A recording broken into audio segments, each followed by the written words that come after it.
Hi, everybody. Welcome to the webinar today. We will get started here in just a couple of minutes. We're still letting people gather here.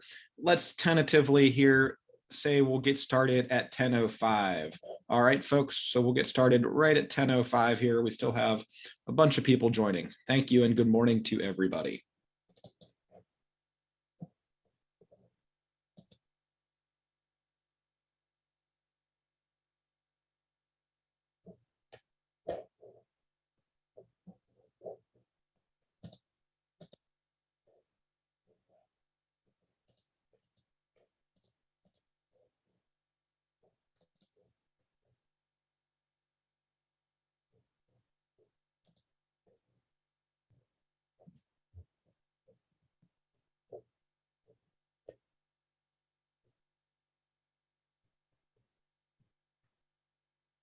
And good morning. I see some people in the chat here again. We'll get started in just a couple of minutes at about 10:05. All right. Good morning again to everybody.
All right, good morning, everybody, once again. Welcome. Before we get to our content for this morning, I would like to welcome Kenneth Saunders from the Fairfax County Office of Human Rights and Equity Programs for some opening remarks. So, Kenneth. Thank you. Welcome, everyone. My name is Kenneth Saunders. I'm the director of the Fairfax County Office of Human Rights and Equity Programs, and I would like to extend a warm welcome to all of you who are joining us here today. I know that many of you are familiar with our agency, but for those of you who are just joining us for the first time, who may not be aware of the work that we do and the services and resources we provide, our mission is to ensure equal opportunity and to promote justice, diversity, and inclusiveness by protecting the civil rights of all in Fairfax County. As part of that effort, the agency receives and investigates complaints filed by individuals alleging violations of the Fairfax County Human Rights Ordinance in the areas of housing, employment, public accommodations, credit, and private education. This is one of a series of webinars that address housing discrimination that our agency has been privileged to offer this year in partnership with the Equal Rights Center. But I am particularly pleased to have the opportunity to welcome and to invite you to join today's webinar to discuss how discrimination because of race, racial bias restricts housing, neighborhood choice, and undermines the creation of stable, integrated communities. As indicated, this is a team effort, and I would especially like to thank Kate Scott, the Executive Director of the Equal Rights Center, for helping us to arrange for today's webinar and to introduce you to her colleague, Brian McKenzie, Senior Training and Compliance Manager, who is conducting today's presentation. For those of you who have had the pleasure of hearing Brian speak, you know that he is an excellent presenter. For those of you who have not had that privilege, you're in for a treat. Brian brings a wealth of knowledge and expertise in the field of civil rights and fair housing, and will employ a number of different methods and examples to explore the causes, consequences, and potential solutions to these challenges. There is much to cover here today, so I will not take up any more of your valuable time, and will hand this over to Brian. You're in good hands. Enjoy the program. Well, thank you very much, Ken. Appreciate it. And welcome everybody, and good morning again. Can I get a quick confirmation here? If you could just all raise your hand, I can see who's here. If you can hear me and you can see our PowerPoint slides, you can see the PowerPoint slides. Let me just always double check. All right, great. We have a huge crowd here today. That is fantastic. So, welcome. My name is Brian McKenzie, and I am Senior Training and Compliance Program Manager at the Equal Rights Center, and I'm excited today for our webinar. But let's cover a few logistics and housekeeping items before we get rolling.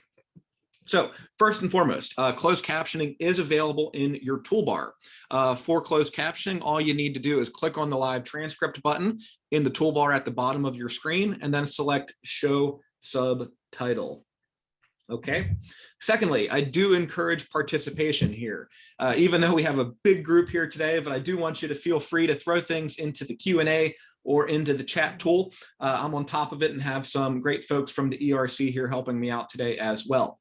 I will probably save the majority of questions for the end of the program, but do feel free to ask throughout because I will be trying to stay on top of it. And if something comes up that I need to address, I'll be able to do so as well. And I know one question that usually does come up here, and I've seen it already pop into the chat here this morning, is about the slides. And I will be happy to send out a condensed version of the slides here later on. And please note that you will also be receiving a one-pager created specifically for the event today. So that will show up at the email that you used to register for this course here today. So wherever that came from, wherever you logged in with, check that email here. And then also I'll share my info as well. And you're always free to contact me if for some reason you don't get the follow-up materials. And you'll also be getting a testing report that we partnered with Fairfax on as well, a fair housing testing report. So if for some reason we lose any sort of web connection, not anticipating that to happen, I do have a hotspot ready to go. The webinar would resume at the same link once I get that webinar or get that hotspot back up and running. Again, shouldn't happen, but you know, we all are living through technology these days. So again, I'd like to thank Ken, Margot, and everybody at the Fairfax County Office of Human Rights and Equity Programs for their assistance with the event today. As Ken mentioned, these are truly collaborative efforts. My last disclaimer, of course, is a big one. I do need to remind everybody here today that I am not an attorney. So nothing you are hearing today should be considered legal advice. This is all going to be done in the frame of best practices. So with all of that being said, we're going to start here with a brief fair housing refresher.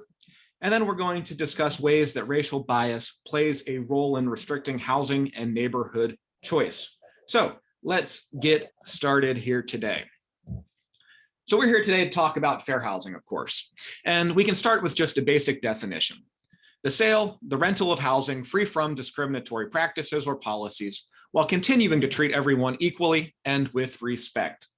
So in the chat here, I know we have a lot of housing providers, advocates, residents. What are some reasons that fair housing is important to all of you? An easy one, an easy question here. Throw something into the chat here if you'd like. Why is fair housing important? Lorraine, I see a few familiar names here. Great, always great to see. Yeah, fair housing. It is a good business practice, of course. Yeah, if you have a discriminatory policy or practice, word is going to get out. Fair housing is a good business practice. As we see here in the chat, it is also the law, as we'll talk about later on. When you break the law, there are consequences for breaking the law. And I see a few folks here in the chat discussing equity, equal housing opportunity, consistency. Yeah, so fair housing is absolutely the right thing to do. It is, of course, civil rights law, and it is a smart business practice as well. Love it. We got some great responses in the chat there. Good to see everybody. To understand where we're at with fair housing today, it's of course also important to respect and pay attention to the history of the Fair Housing Act. And we'll talk a lot about that today as well later on. So to understand the Fair Housing Act and the creation of the Fair Housing Act, it's important to recognize that the Fair Housing Act was signed into law on April 11th, 1968. That's exactly 1 week after the assassination of Dr. Martin Luther King in Memphis, Tennessee. Dr. King was a tremendous advocate for what was back then known as open housing, led marches in Chicago, and the Fair Housing Act had actually been introduced into Congress several years prior to 1968. However, the Fair Housing Act really didn't go anywhere in Congress until after the assassination. And again, one of the primary tenets of the original Fair Housing Act as it was created was to promote integrated housing. So I do want to keep you focused on kind of that original intent. And then as somebody says here in the chat, focused on addressing systemic racism and also segregation in housing, because those are going to be some of the core principles that we're going to return to throughout our time here today, is really focusing on the systems and focusing on addressing issues and primary issues around segregation. So it's important to note again, that's how we got the Fair Housing Act 54 years ago here as of April 11th. A couple of quick components of the Fair Housing Act. We've got three big parts, of course: protected classes, prohibited activities, and accessibility requirements. And when it comes to these three different parts of the Fair Housing Act, I do love the image of a wheel with that, because you do need all three parts to keep the Fair Housing Act rolling together. Hey, I see a comment here in the chat I do want to address here quick. Just, yeah, chat, we do have to keep it with such a big crowd here today. I'm going to be the only one, or the hosts are going to be the only one able to see the chat, but we do see it, and I am reading it and recognizing when folks are participating and reading off hopefully some great responses here to the group. We do have a big crowd here today. So, all right, again, all three of these parts are equally important. So we're not going to spend too much time on them, but it's important to lay this groundwork. First, though, what is covered under the Fair Housing Act? You see a bit of the law itself there. Any building, structure, or portion designed, intended for occupancy is going to be protected. Well, what does that mean exactly? Well, apartments, condominiums, emergency shelters, transitional housing, single-family housing, college dorm rooms, mobile home parks, nursing homes, assisted living facilities, and vacant land designated for residential construction could be covered by the Fair Housing Act. And I always like to ask here, why do y'all think vacant land would ever be covered by something known as the Fair Housing Act? If something is vacant, how could it ever be considered housing?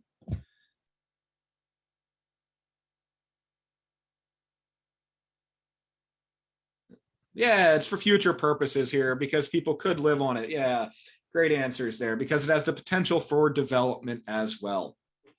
So the Fair Housing Act covers, again, a wide variety of different people in a wide variety of different living situations.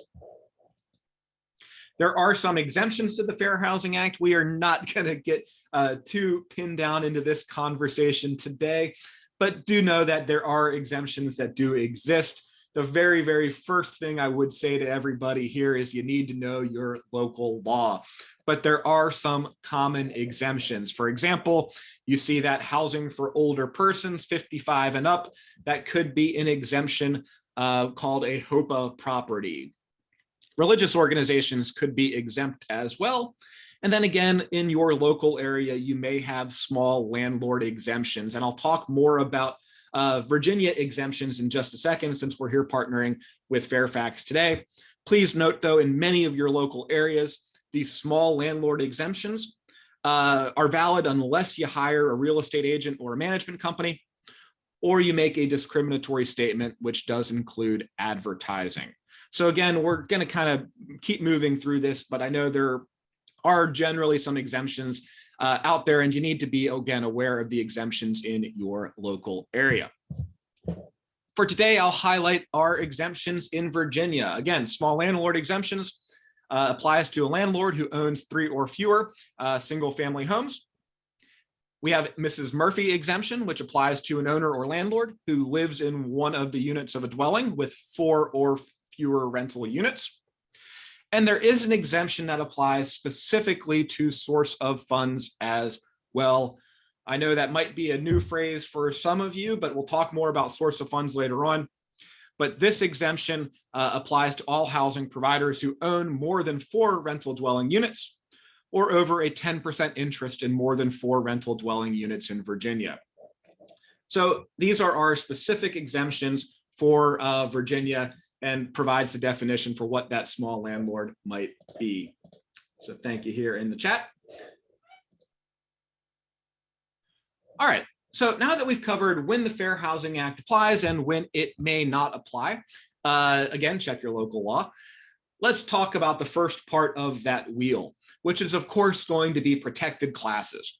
Probably the most famous part about what the Fair Housing Act represents today. And a protected class is a group of people that share a common trait or a common characteristic and are legally discriminated or legally protected from discrimination because of a specific trait or characteristic. So let's look at the protected classes under the Fair Housing Act. Again, a federal protection under the Fair Housing Act applies across the country. So I know we have people from all over, not just Fairfax or not just Virginia. So these 7 protected classes would apply to all of us here today. So let's throw them in the chat here. We'll keep them moving. What do you think are some examples of some federal protections under the Fair Housing Act, everybody?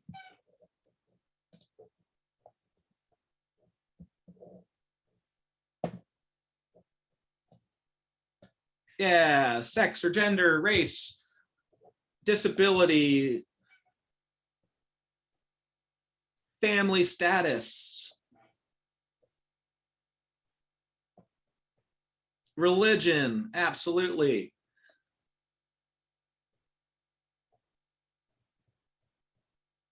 National origin and color, yeah. So our big 7 federal protections under the Fair Housing Act are, of course, going to be race, color, national origin, religion, sex, family status, and disability. Now, we don't need to spend too much time here. I do think there are a few important bits of context here that could be valuable to folks, just as a refresher. For example, color is going to be a protected class because it is not the same thing as race or national origin. You can't assume that just 2 people who share a common race, a common national origin, could have completely different skin colors and could be treated differently because of their skin color and not their race or national origin. Religion, I would just note, religion does also include the lack of religion as well. and that this does include all religions, not just the religions that you are familiar with or have heard of. When we think about sex discrimination under the Fair Housing Act, you're treating somebody differently because of their sex or gender. This does also include now, as of last year, sexual orientation and gender identity as well. So that's been a development as of, again, the last couple of years. And then we have family status up there. Family status is typically maybe a bit confusing to some folks. Could anybody provide me with a definition for family status?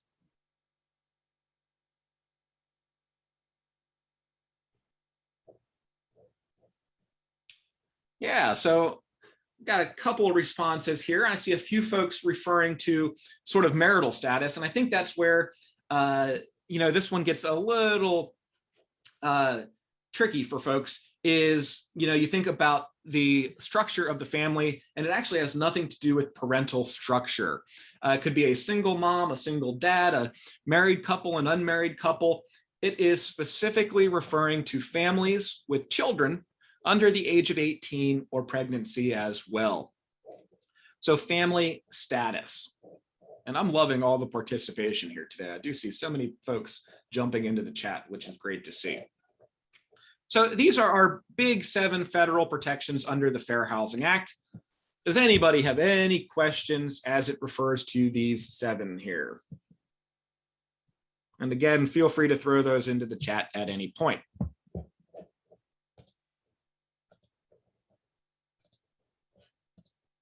Of course, it is not that easy because individual local areas do have their own additional protections. Of course, I will highlight right off the bat that source of funds, source of income, housing choice vouchers are now protected in Virginia, Maryland, and Washington, D.C.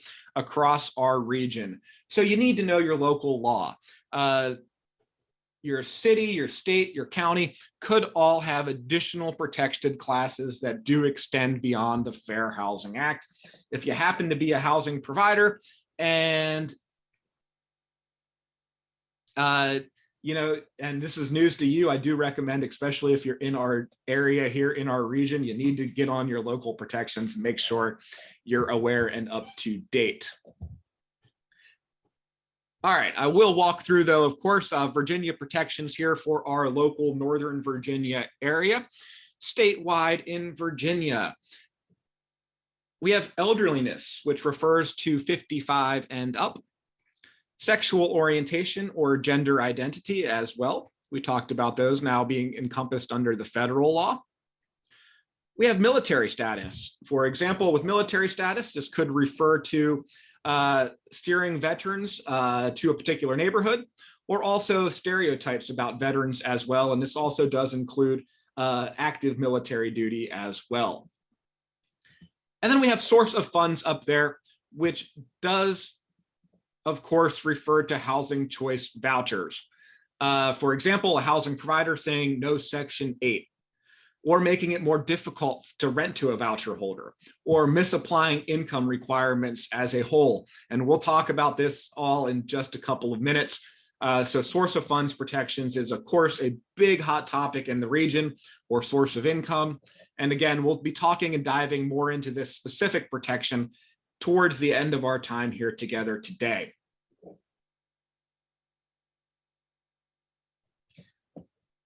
I do see a reference. I appreciate this. Do just want to comment here that there was a recent article that came out about a report that we partnered with Fairfax to put out around housing discrimination, and that report will be sent to you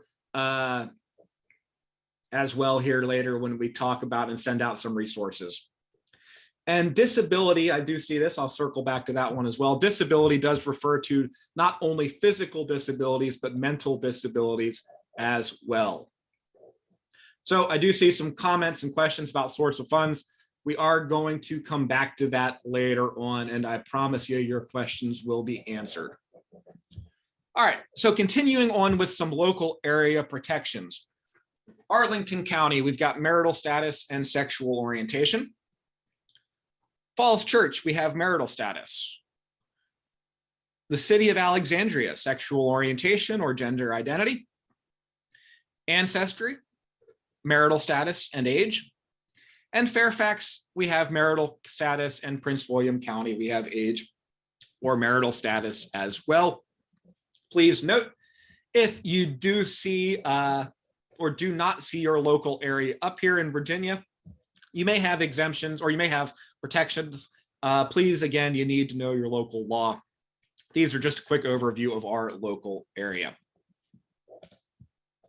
All right, so then quickly here, the second portion of that wheel, that fair housing wheel that we had earlier, is of course prohibited activities. And when we have a fair housing situation or a fair housing case, you have a prohibited activity occurring specifically because of somebody's protected class status. So you're refusing to sell or you're refusing to rent to somebody because they have children, or because they have a voucher if you're in Virginia, or because of somebody's religion. So that refusal to sell or that refusal to rent. Then we have discriminatory terms or conditions. So think about this one, because remember, we'll talk about this one more with vouchers in a few minutes. You're changing the term and condition of somebody's rental because of their protected class status. Maybe you're making it harder to rent to a voucher holder through increasing a credit score. And I see a question about credit. We are going to talk about credit here in just a few minutes as well. Of course, then we have advertising. Advertising a discriminatory preference. And we'll talk about advertising in a little bit, and code words. But so think about maybe code words you might see in an ad when you're looking for housing. What does that mean by a code word? Or it could be something really blatant. For example, vouchers, we do see, unfortunately, a lot of advertisements that may explicitly say no vouchers allowed or must be fully employed. That sort of language in a Craigslist ad or wherever. Misrepresenting availability, we're just talking about denying that a unit is available, telling somebody that something's not available, and then all of a sudden it is available to a different applicant 15 minutes later, that sort of thing. We have blockbusting or steering. We're going to see a video on blockbusting here in just a second. So I'm going to kind of pocket that one for now. That's kind of an older phrase. Some of you probably are familiar with the term blockbusting, but we're going to talk about blockbusting and steering here in just a minute in more of a broad context. So we are going to come back to all of that. Then we have harassment and threaten, intimidation, coercion. This does include sexual harassment or hostile environment harassment as well.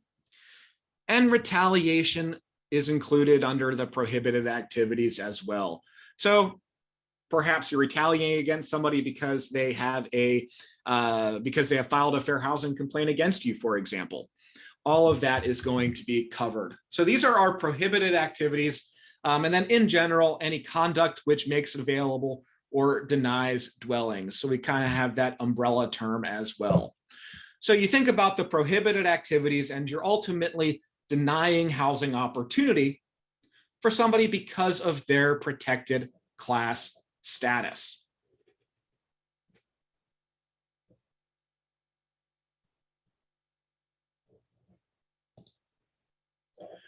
So now we're going to kind of pivot into the second portion, or to the main focus of the training here today, and discussing racial bias and how racial bias and race as a whole impacts neighborhood opportunity, housing selection, or integrated communities, or prevents integrated communities. And we can start by thinking about just a simple phrase. What's the neighborhood like? This is one of the most common phrases that gets thrown around, I think, when somebody is searching for housing, and a term that somebody might ask a housing provider, probably almost on every tour that comes up. And to do that, and to start thinking about this question in maybe a more complex sense, we're going to start with a simple video, and watching the first portion of a video because now that we've covered the basics, we're going to lay the groundwork for how racial bias impacts neighborhood choice and housing opportunity. And to do this, I think you need to explore a little bit of the past and what we would call legalized or institutional discrimination. Because really, the creation of the Fair Housing Act can be traced by examining decades of government policy that essentially allowed for, again, legalized segregation, legalized discrimination. And these policies had lasting effects on communities of color in our country that we still experience today. And we're going to be talking about how these effects are demonstrated, how these effects are exhibited in policies and in practices in almost every transaction or interaction you might have when searching for housing. So this video, which I think is a great video, examines really this forgotten history of how federal, state, and local governments have segregated most major metropolitan areas in America through really law and policy. So I'm going to send out the link here in the chat to the video. I know sometimes folks like to save them for later on, so you are going to get it in the chat here in just a second. Let me send that to everybody.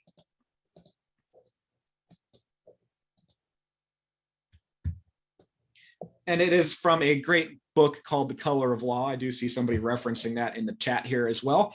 So the video is here, and we're just going to watch the first portion. I'm going to share it on your screen. You don't need to go to the link, but we are going to watch just the first portion. I do encourage you to save the link and read the book.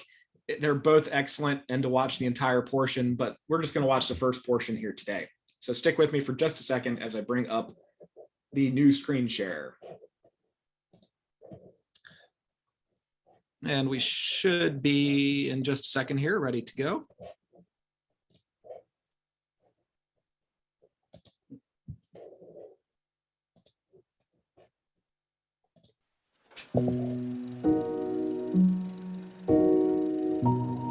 In the middle of the 20th century, the city of St. Louis, Missouri, and the United States federal government condemned and demolished the neighborhoods in downtown St. Louis where African Americans lived, displacing thousands. They built the Gateway Arch. They built a university, interstate highways, hospitals, and middle-class housing that was unaffordable to the former African American residents. Those who were displaced then relocated to the few other places available, converting inner-ring suburbs like Ferguson into new segregated enclaves.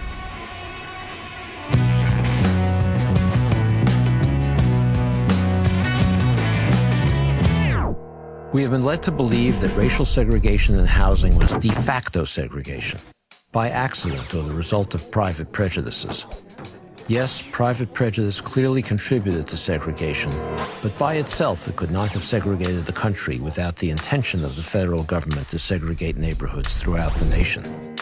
If, however, we understand the accurate history, the history that was once well known but we've all now forgotten, that racially segregated patterns in every metropolitan area like St. Louis were created by de jure segregation, racially explicit policy on the part of federal, state, and local governments designed to segregate metropolitan areas, then we can understand that we have an unconstitutional residential landscape.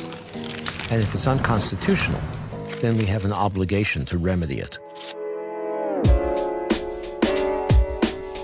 The federal government in the New Deal of the Roosevelt administration of the 1930s pursued policies in the mid-20th century that segregated metropolitan areas. One important policy was the first civilian public housing program, which frequently demolished integrated neighborhoods in order to create segregated public housing. In the late 1930s, another New Deal program, the United States Housing Authority, was adopted. The very first projects built under the United States Housing Authority authorization were in Austin, Texas, because the most aggressive proponent of public housing at that time was the congressman from Austin, Lyndon Baines Johnson. And Johnson got the United States Housing Authority to put its first projects in Austin, separate projects for whites, for African Americans, and a project for Hispanics. The project for African Americans was placed in a location that the city plan of Austin had designated as a ghetto for African Americans. The United States Housing Authority and the local Austin Housing Authority demolished something called Emancipation Park, which was a celebrations location for the abolition of slavery. The design was to move all African Americans in the city of Austin into this community, whether in public housing or in private housing. The city of Austin then began to close schools for African Americans elsewhere in the city and close libraries and other public facilities to force African Americans to move to the east side. Another program that the federal government pursued to enforce segregation was the work of the Federal Housing Administration, the FHA, which subsidized the development of suburbs like Levittown, New York, on condition that they only be sold to white families and that the homes in those suburbs had deeds that prohibited resale to African Americans. The Federal Housing Administration's underwriting manual said that inharmonious racial groups should not be permitted to live in the same communities, meaning that loans to African Americans could not be insured. Government at all levels throughout the nation were involved in promoting and enforcing the restrictive deeds in homes and places like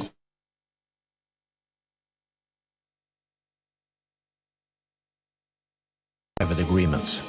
Although white middle-class families that moved into suburbs like Levittown could buy property with no down payments if they were veterans and low-interest mortgages, middle-class African Americans had to make substantial down payments and get uninsured mortgages with higher interest rates. In many, if not most cases, African Americans could not get mortgages at all because the federal government would not insure them. As a result, they bought their homes on contract, like an installment plan where they accumulated no equity and could be evicted from their homes in the event of a single missed payment. Thus, contract buyers do not have the option of leaving a declining neighborhood before their properties were paid for in full. If they did, they would lose everything they'd invested in that property to date. The term redlining comes from the federal government's creation of maps of urban areas nationwide. And those maps were color-coded to indicate where it was safe to insure mortgages. Anywhere African Americans lived, even places where African Americans lived nearby, were colored red to indicate to appraisers that these neighborhoods were too risky for the FHA to insure. The FHA's justification was that if African Americans bought homes in white neighborhoods, or even if they bought homes near those neighborhoods, the property values of the homes they were insuring, the white homes they were insuring, would decline, and therefore their loans would be at risk. In 1940, for example, a Detroit builder was denied FHA insurance for a project that was near an African American neighborhood. He then constructed a half-mile concrete wall, 6 feet high and a foot thick, separating the two neighborhoods, and then the FHA approved the loan. In the 3 decades during which it administered this policy, however, the agency never provided or obtained evidence to support its claim that integration undermined property values. In fact, often racial integration caused property values to increase because African Americans' housing supply was so restricted and they had so many fewer choices.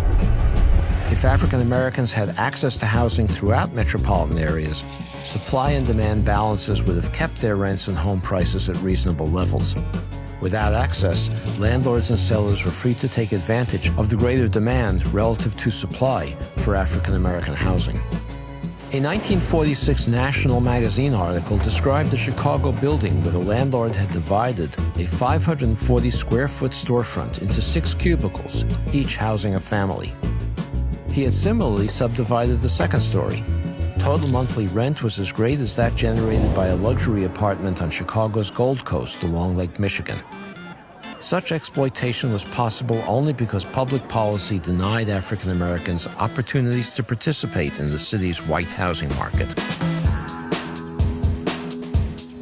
As the federal government concentrated low-income African Americans in single neighborhoods, the homes became overcrowded. Families had to subdivide their homes to make their mortgage payments or their property tax payments. Cities frequently withdrew public services from African American neighborhoods. They collected garbage less frequently. They didn't provide water and sewer services. Polluting industry and toxic waste plants were placed in African American communities in order to protect white neighborhoods from deterioration. The result was that African American neighborhoods frequently turned into slums. White homeowners looked at these places and assumed that slum conditions were characteristics of African Americans, not of government policy that forced this kind of overcrowding.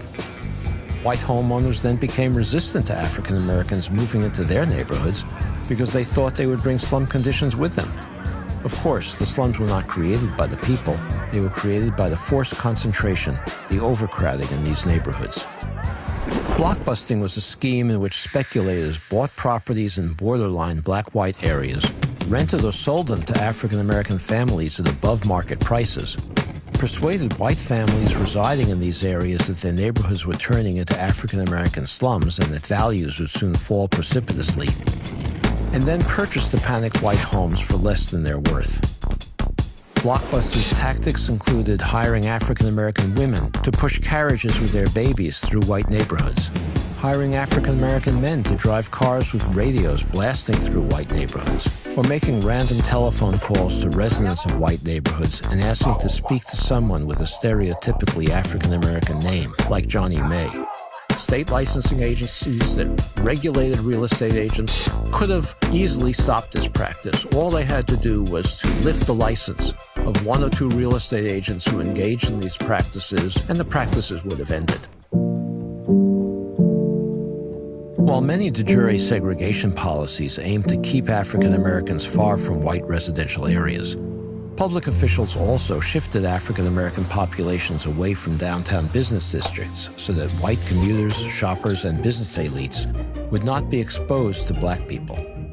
This was accomplished with slum clearance.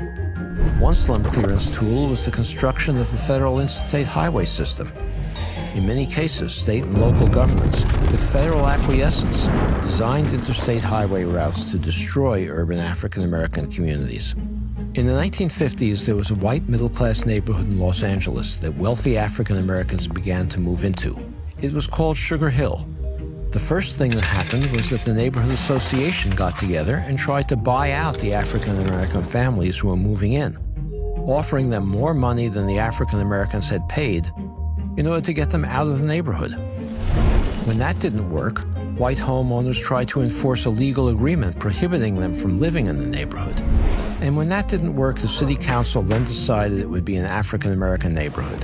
It rezoned it for multiple family housing. It eventually became a slum. And then the Santa Monica Freeway was built to clear that slum to destroy the neighborhood. So these policies all worked together in an unconstitutional fashion to segregate Los Angeles. In 1957, Bill and Daisy Myers were able to purchase a home in Levittown, Pennsylvania, the Levitt Company's second large development. When the mail carrier discovered that he was delivering mail to an African-American family, he let everyone in the neighborhood know, and as many as 600 white demonstrators soon showed up in front of the Myers' house, pelting the family and their home with rocks. Law enforcement stood by as this happened. For 2 months, rocks were thrown, crosses were burned, the Ku Klux Klan symbol was painted on the wall next door. Some policemen stood with the mob, joking and encouraging its participants. One sergeant was actually demoted to patrolman because he objected to orders he had been given not to interfere with the rioters.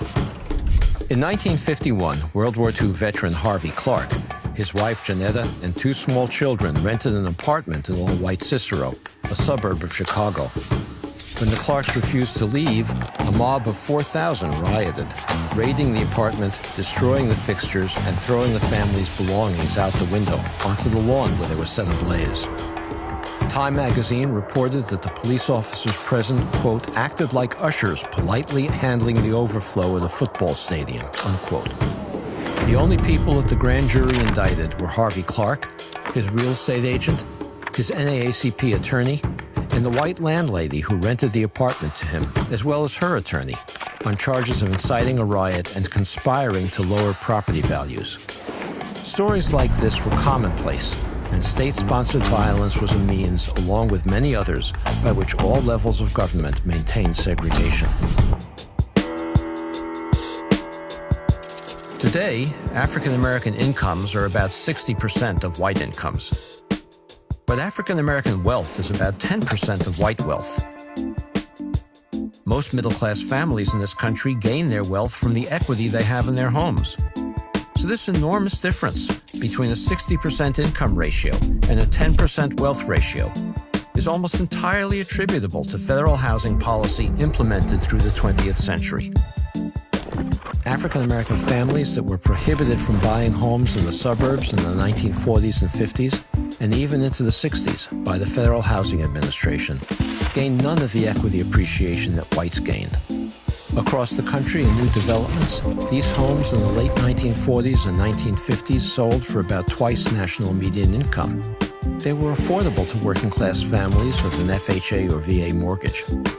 African Americans were equally able to afford those homes as whites, but were prohibited from buying them.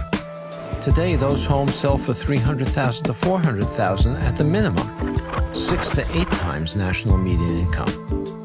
The white families sent their children to college with the wealth they gained from appreciating home equity.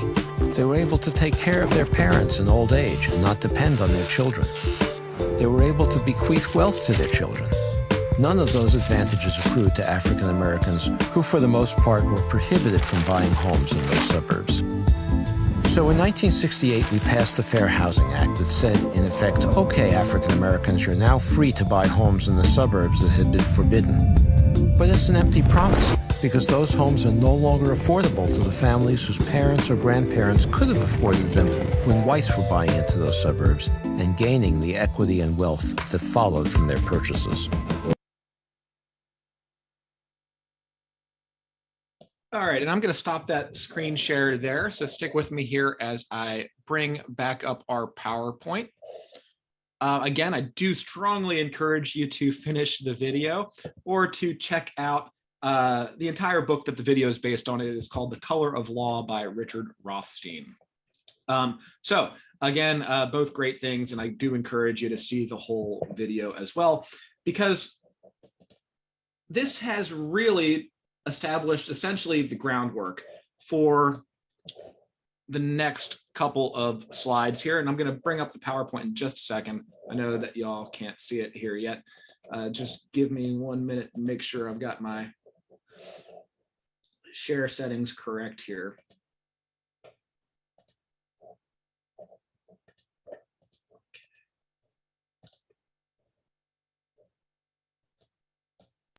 And can I just get a quick confirmation? You can just raise your hand if you can see the PowerPoint slide again. And I see a lot of great kind words about the video. Thank you.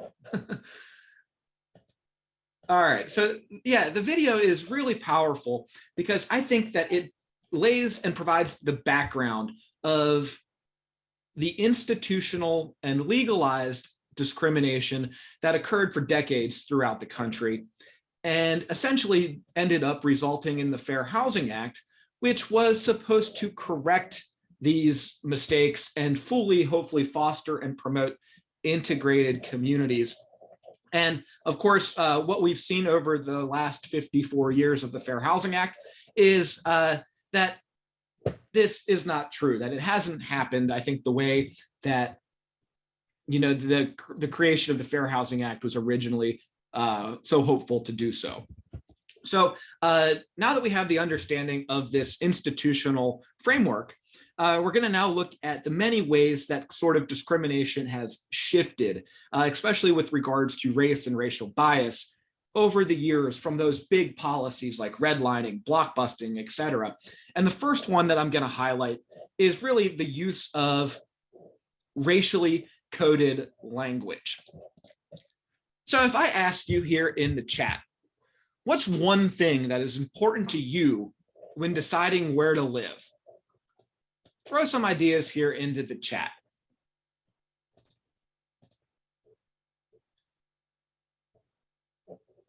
Security, I'm just reading off safe neighborhoods. I did see really quickly somebody mentioned, what's the name of the book again? It is The Color of Law. Safe neighborhoods, crime, security, schools, diversity, pricing, convenience. Yeah, we have a lot of access to parks, grocery stores, public transit. Look at all this stuff that people consider when looking for where to live. You know, probably the two most that I'm going through all of these responses, and again, thank you so much for all this participation today, I'm loving it, is the two most common answers I think I saw are schools, less traffic. You're in a bad part of the world for that. Or schools and safety. Schools and safety, yeah. Are probably the two most common things that come up. And yeah, these are really important things to talk about and, to factor in when deciding where to live. Unfortunately, though, these become rooted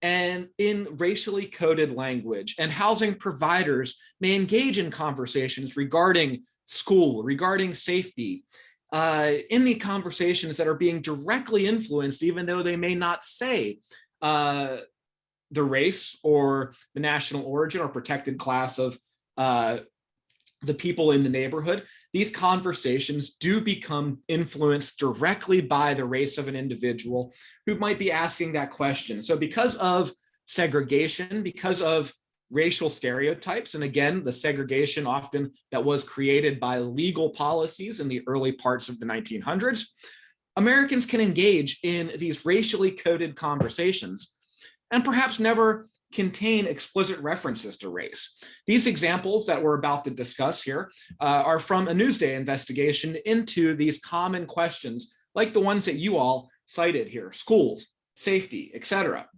So what do I mean by that? Well, the first example on your screen here are comments that real estate agents made to specifically white testers, or in our world, white, maybe you might refer to them as secret shoppers.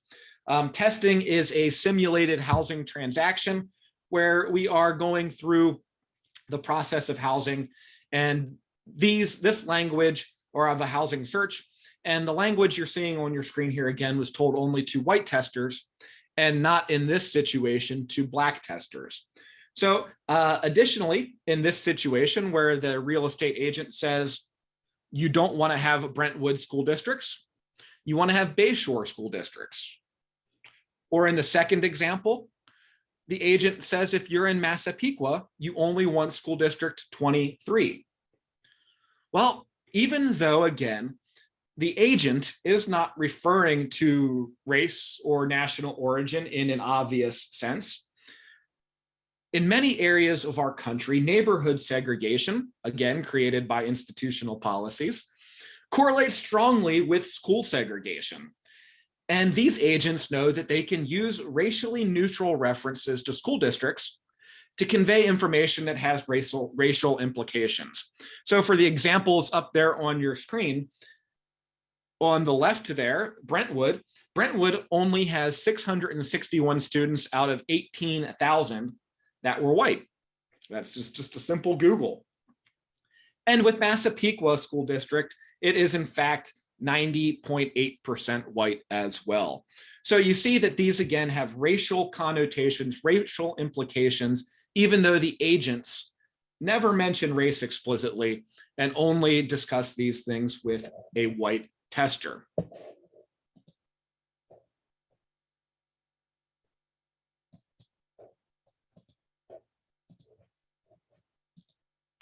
Then, of course, it's up to safety. The second thing that probably came up the most frequently in the chat here when we were talking about what we look for in a neighborhood. So again, when testers inquired about safety with real estate agents in this Newsday report, they were told things like this, and this was again only made to the white tester. I'm not going to send you anything in Wyandanch unless you don't want to start your car to buy crack. And again, a simple Google search will tell you that Wyandanch is 65% Black and 5% white. So again, this is racially coded language where race doesn't come up or isn't mentioned explicitly, and information that was told specifically to a white tester. In our next example, this exchange actually happened after the white tester expressed interest in a neighborhood of color. So the tester in this case asked about living in a Black neighborhood, and the agent, again completely unsolicited, followed up with the suggestion that the prospect look into the recent gang killings in the area. And this, by the way, took place after the agent had recommended this area to a Black tester. So again, a quick Google search will verify that this neighborhood, Brentwood, is only 18.6% white.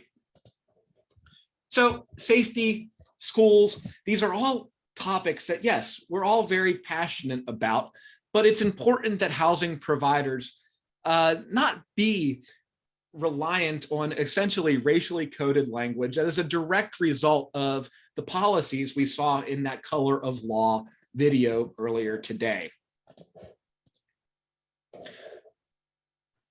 The next thing I'd like to talk about is neighborhood character. Again, thinking about the words that housing providers or you might be choosing, or the words you're seeing and how you're interpreting these words in an advertisement. For example, the phrase up and coming. When we describe a neighborhood as up and coming, what does that mean to you? What does that reflect on the people who have lived there for decades in some cases? For those of you in other areas, and I'm sure you have similar neighborhoods, but in our region, it likely means that gentrification is underway, which often means that Black people are then leaving the neighborhood and white people are moving in. So think about these phrases and these connotations of what defines that calm, safe area, or what makes a house peaceful. Certainly, there could be legitimate answers to these questions, but these also could be examples of racial coding as well. And especially when you look at data and you look at where people live or historical patterns of where people have lived.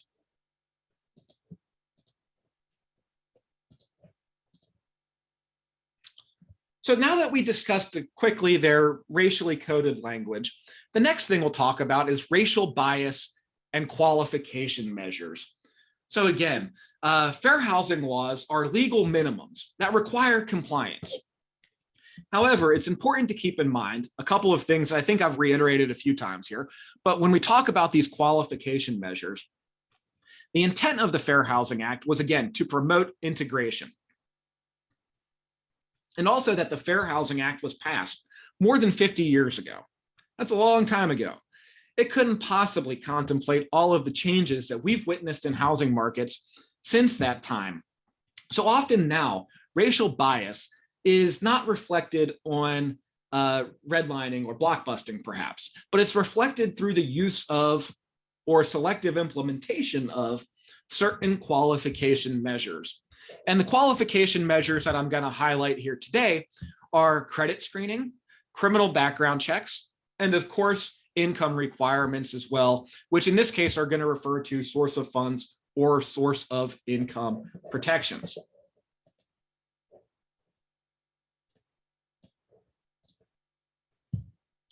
So for example, let's start by looking quickly at credit screening, which I think is going to be, if you ask me to put on my fair housing hat, really going to be kind of one of the next big topics in the fair housing world. And the first point that would come up with credit screening often, or that does come up with credit screening, is the accuracy of credit reports. A recent report has stated that 5% of consumers have errors on one of their 3 major credit reports. Keep in mind, credit bureaus are actually under no legal requirement to be accurate. When these mistakes are made, people of color then face the brunt of these mistakes. The majority of consumers with debt claims filed against them happen to live in primarily low-income neighborhoods and are disproportionately people of color. So when accuracy mistakes are made, they are going to, again, disproportionately impact people of color. The second thing that comes up is what data is used. Keep in mind, I think we saw in the Rothstein video, that color of law, that there are huge wealth gaps and also huge home ownership gaps. And these two things are correlated.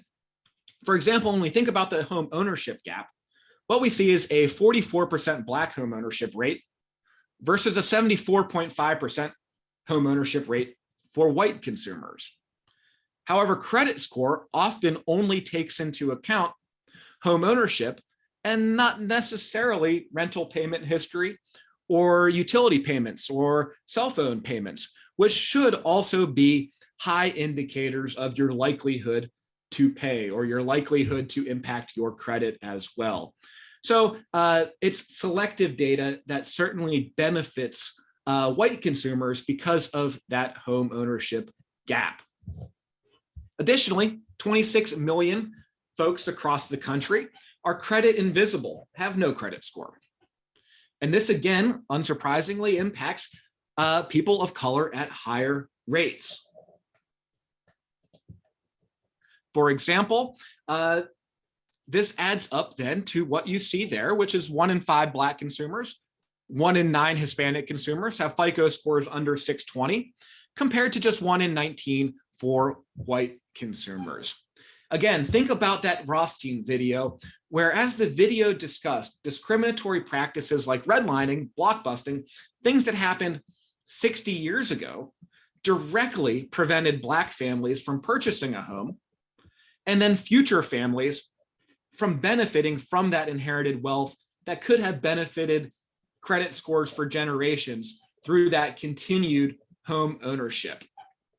And I hear a few folks talking about credit in the chat here. There's some great credit score building tools on the market that many young children have access. That's great. Yeah, you want to focus, of course, absolutely, on building credit for the young is important. And I think that, again, you see, as the Rothstein video demonstrated, again, one of the big factors of that inherited wealth or the inherited home ownership prevented by, again, that institutional discrimination like blockbusting, redlining, etc. And I think that, again, this is a big next step, probably in fair housing coming down the road. I'm going to send into the chat here some guidance that recently came out. This is just from DC, folks. So again, I know we have people, this is primarily a Fairfax webinar, but I know we have people from all over the region. Just as an example of what type of things that may be coming to an area near you or could be something to factor in. This is language that the DC Office of Human Rights has used with regards to credit score, especially for voucher holders or for subsidy holders, because if you think about it and you have a fully guaranteed voucher or a fully guaranteed subsidy from the housing authority, that is paid via direct deposit directly to the housing provider.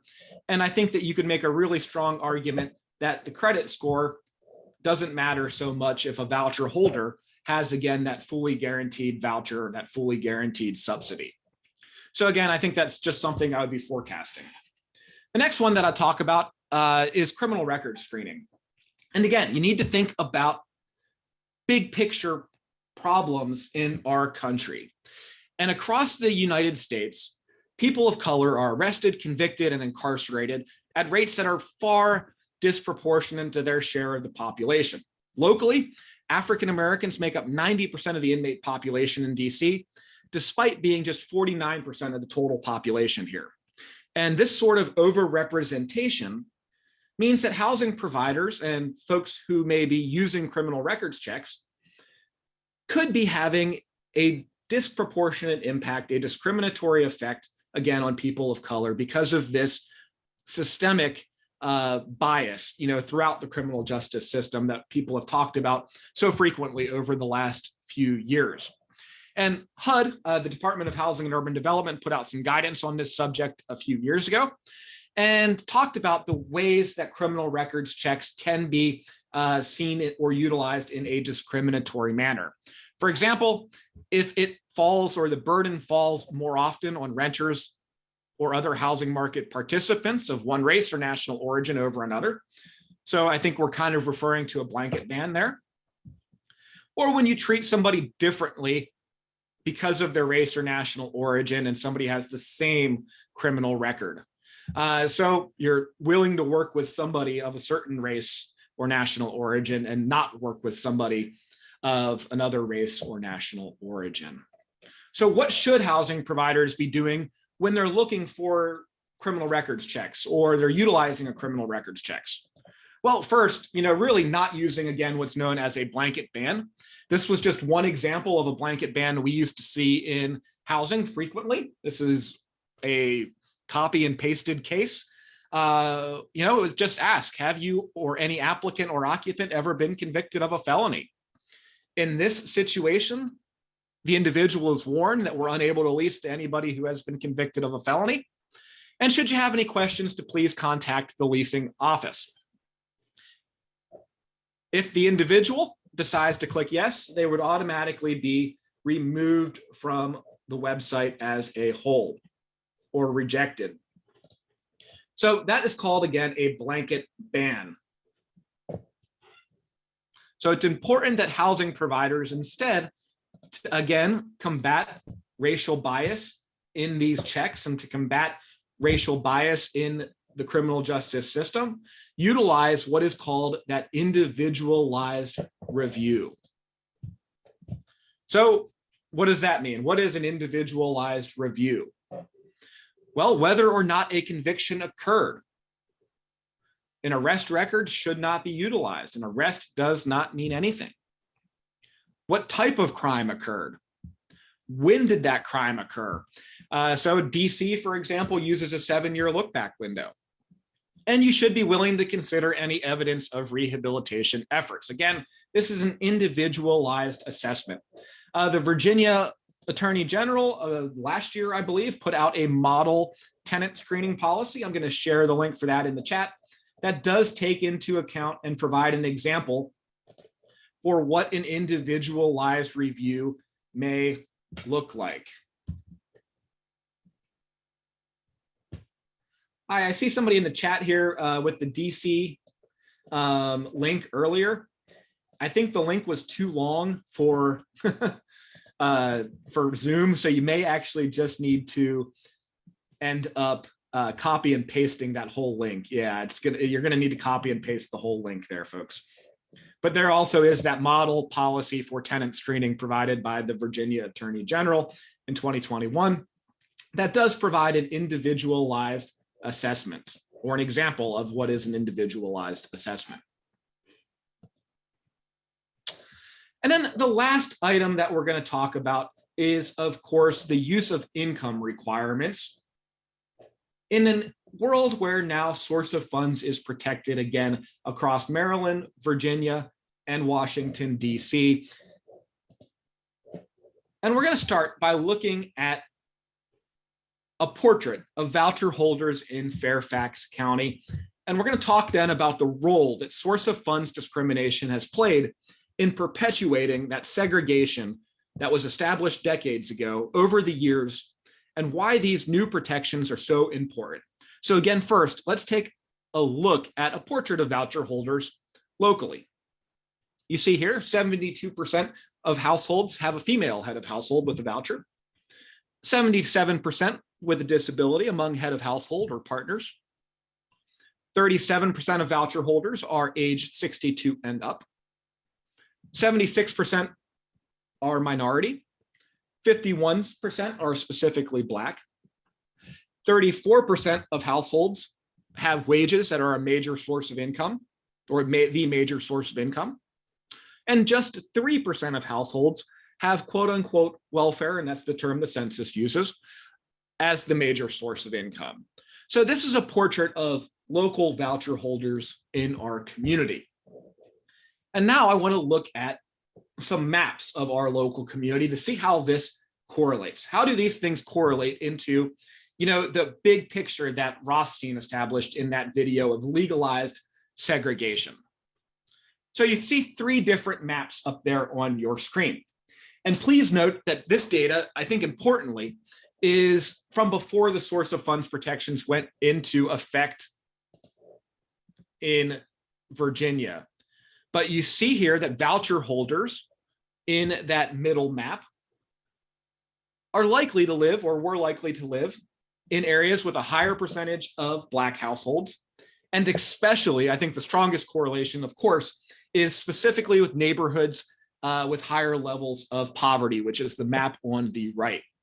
So a voucher and the voucher program was established to present that opportunity to people, to the people that we identified, especially on the last page, to live in a neighborhood where maybe they previously weren't able to do so because of things like blockbusting, redlining.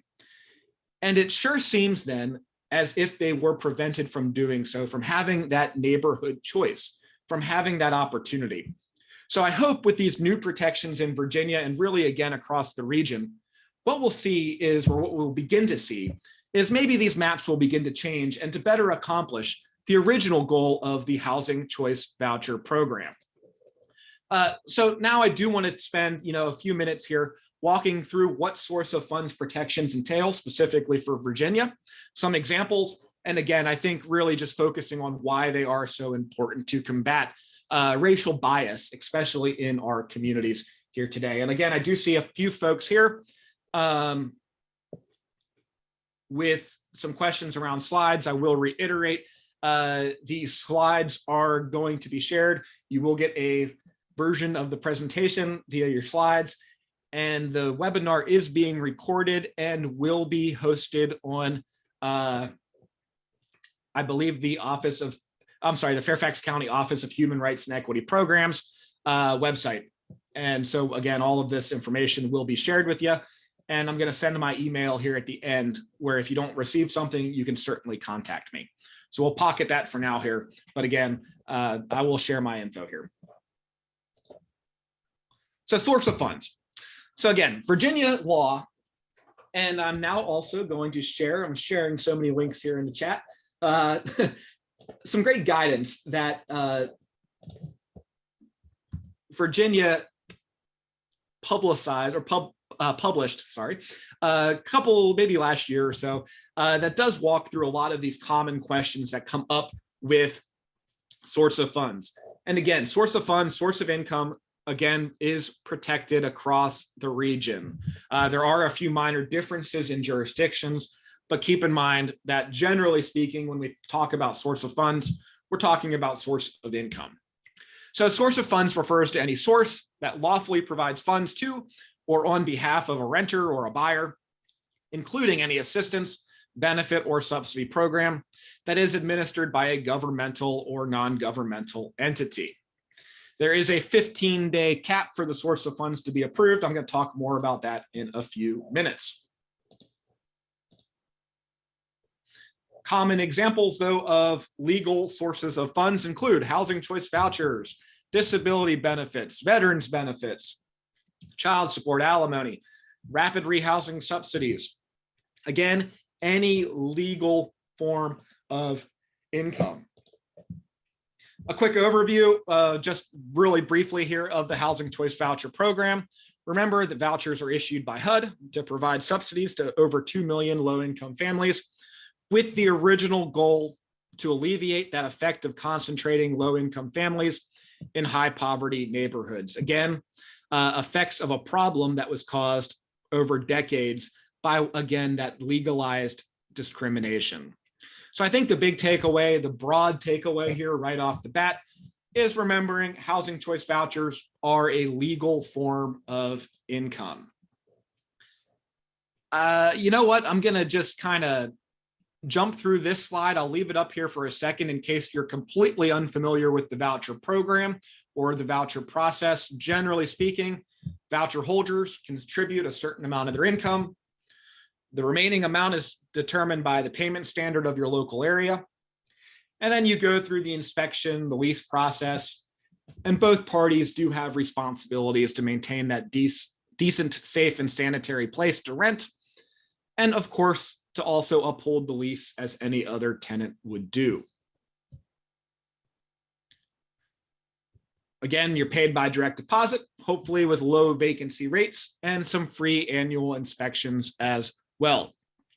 So I want to run now into some specific issues that we're going to talk about here, and also specific issues that come up really frequently just when we're encountering source of funds cases and actually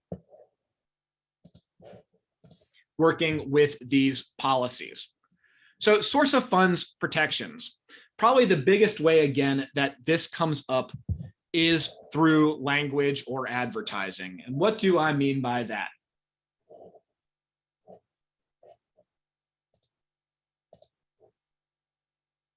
We mean language that says no Section 8. Disability benefits don't count. No vouchers accepted. Sorry, you need to have a job to live here. These are all real world examples, things we have seen in advertisements when it comes to voucher holders. The next area, or kind of hot topic to think about, is going to be, let me just bring up, sorry, here we go. Minimum income requirements. And I see I just have a question here in the chat about this very topic, so that's great. So let's see what happens in this scenario. Sorry, even voucher holders need to make 3 times the monthly rent. Well, what do y'all think about this? Do we have any thoughts? I just had a question on this, but I'll throw it out into the chat here. Does anybody have any thoughts on what the leasing agent said to the prospect in the scenario that we just watched?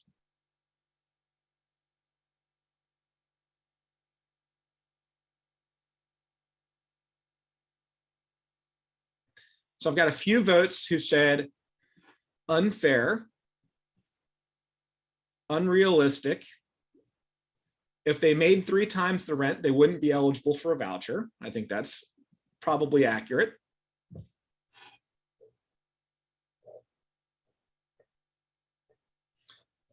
Yeah, so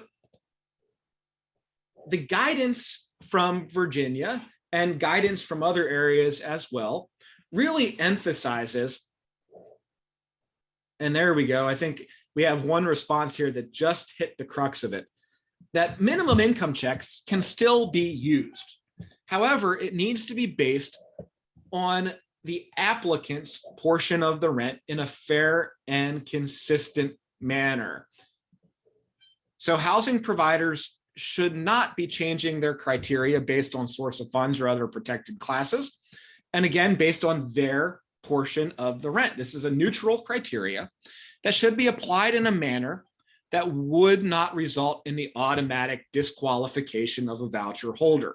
So again, based on the tenant's portion of the rent.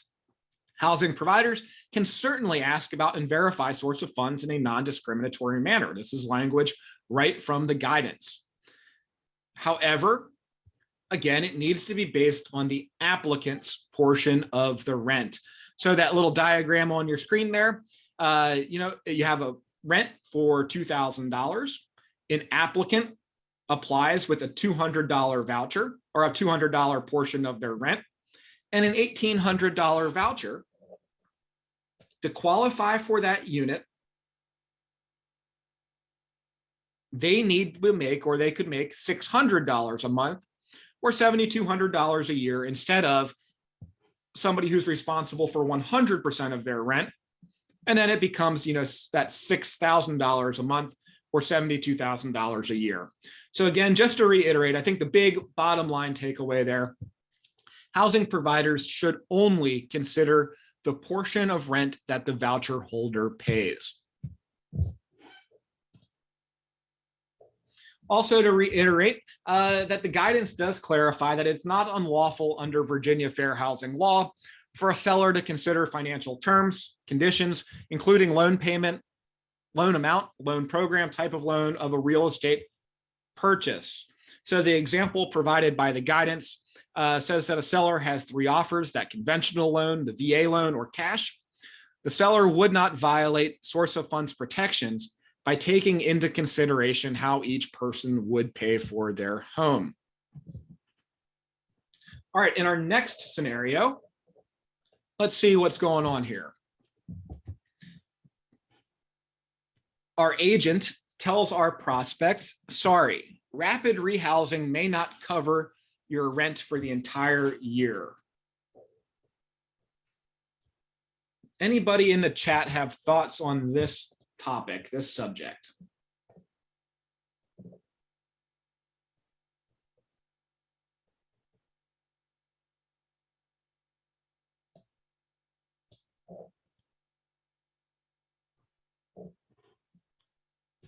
And again, we'll do a deep dive into the guidance here. Rapid rehousing is a, let's see here.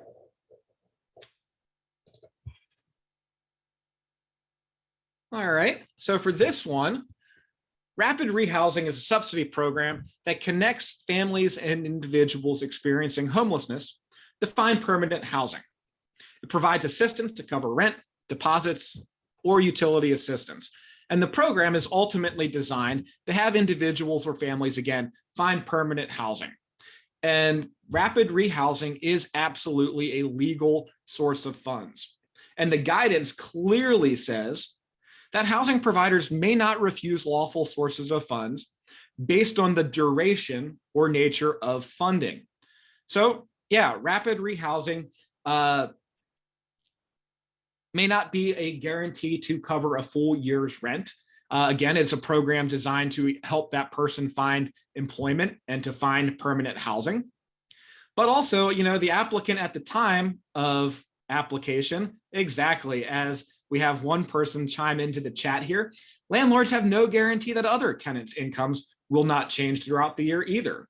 Absolutely, 100%. Yeah, just because I happen to have a job now is not a guarantee that I will have employment later in the year as well.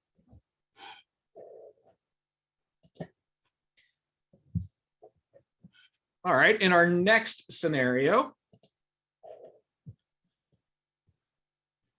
we see the sign behind the applicant, which states credit score below 700, no problem.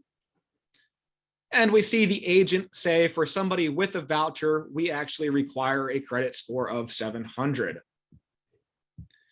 Does anybody have any thoughts on this scenario?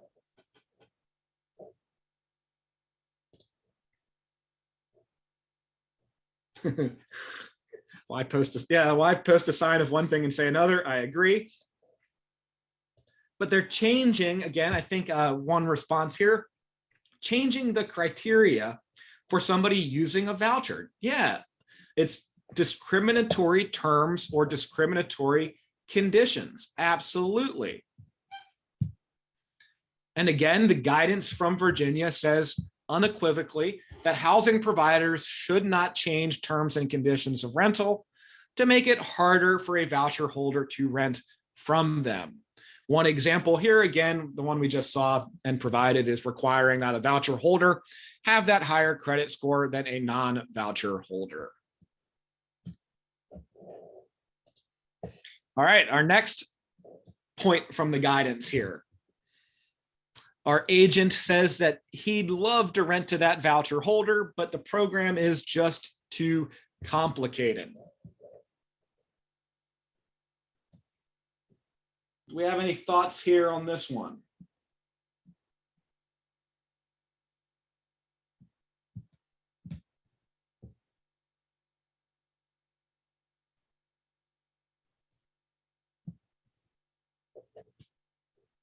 Absolutely. Complications have nothing to do with whether you can or cannot rent to somebody. I agree with that answer completely.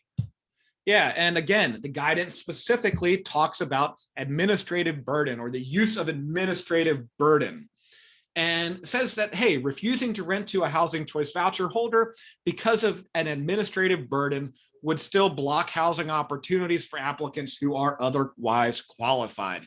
There is a quick DC case there that basically says if that a housing provider was able to use this as an excuse, that would completely defeat the entire purpose of the program. So an administrative burden is not an excuse to not rent to a voucher holder. And then I think this is our final little scenario here, is our leasing agent has now told the prospect, sorry, we've been busy and your paperwork got delayed for a month. Try again later.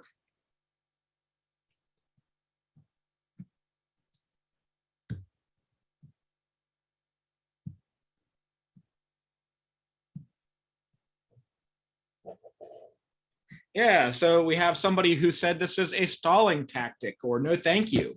Yeah, and agree again. And again, our guidance, which I think is a great resource for housing providers, folks. I did see somebody ask that. I think that guidance that I shared with you earlier in the chat is a great resource. Again, says really plainly, yes, there is a 15-day wait for that source of funds to be approved. However, if you're postponing or delaying the process, this can be seen as a denial, a refusal to rent. Again, just to reiterate as well, source of funds protections in Virginia apply to all housing providers who own more than 4 rental dwelling units or over a 10% interest in more than 4 rental dwelling units in Virginia. And again, I think really focus again on, hey, you don't want to run the clock out on somebody is essentially the issue.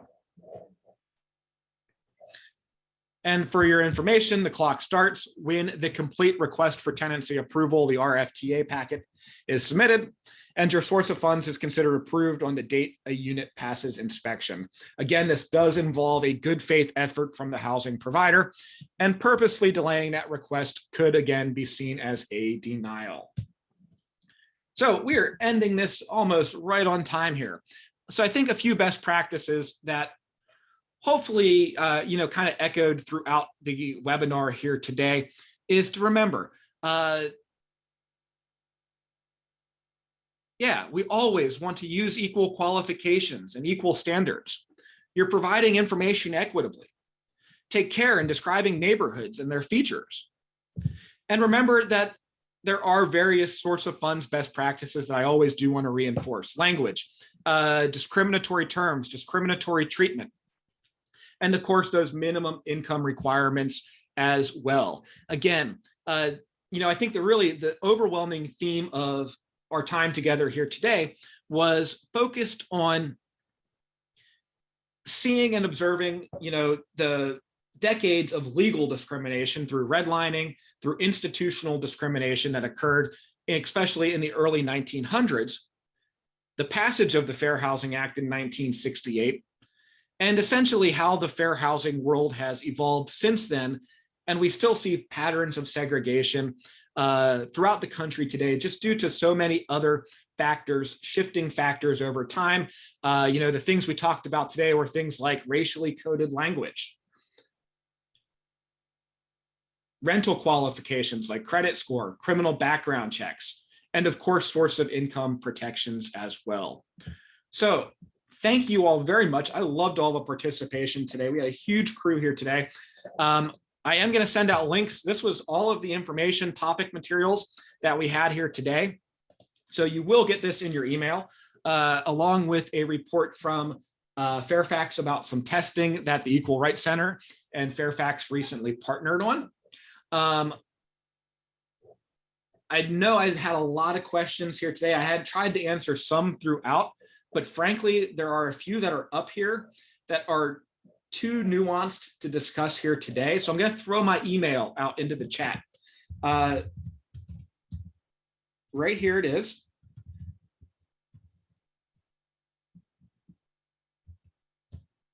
Again, bmckenzie@equalrightscenter.org. If I didn't get to your question, it was too specific or too nuanced for the conversation here today. But I would be happy to discuss this question with you offline, or be able to connect you with somebody that can certainly answer your question. And great, I see so much. Hey, I hope you all have a great rest of your day. And the webinar, and I do want to, before we do conclude, I do again want to just thank Ken, Margot, and everybody else at the Fairfax County Office of Human Rights and Equity Programs. These events are truly a collaborative effort. So again, you will receive a follow-up email with all of the resources here today.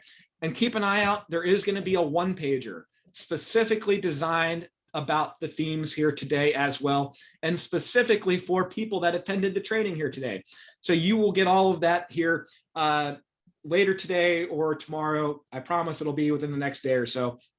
But thank you again, everybody, and the webinar will be concluding.